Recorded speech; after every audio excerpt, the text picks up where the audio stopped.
પણ હું શોર્ટમાં સમજાવી દઉં કે વકફ બોર્ડ એટલે શું. 2 મિનિટ ખાલી ધ્યાન આપશો. વકફ બોર્ડ એટલે શું ને કઈ રીતે તમારી સંપત્તિ જપ્ત કરે છે.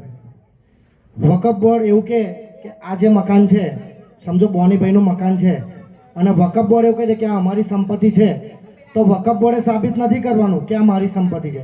બોનીભાઈએ ત્યાં જઈને સાબિત કરવાનું હોય છે કે આ સંપત્તિ મારી છે. સાથે જ વકફ બોર્ડની એક અલગ કોર્ટ હોય છે જે મુસ્લિમોના અંતર્ગત હોય છે. ત્યાંના વકીલો પણ મુસ્લિમ, ત્યાંના જજ પણ મુસ્લિમ. તો તમને શું લાગે છે બોનીભાઈ ત્યાં જાય તો શું આપણને ન્યાય મળે? એ બોનીભાઈનું ઘર વકફ બોર્ડમાં જ જતું રહે. બહુ દૂરની વાત નહીં કરું, આપણાથી 100 કિલોમીટર દૂર આવેલું સિટી સુરત શહેર, આપણે જે રીતે વડોદરા મ્યુનિસિપલ કોર્પોરેશનની ખંડેરાવ માર્કેટમાં ઓફિસ છે ને, એ જ પ્રમાણે સુરતમાં મ્યુનિસિપલ કોર્પોરેશનની ઓફિસ છે. એના પર વકફ બોર્ડે દાવો કર્યો છે કે આ જે સંસ્થા છે, આ જે જગ્યા છે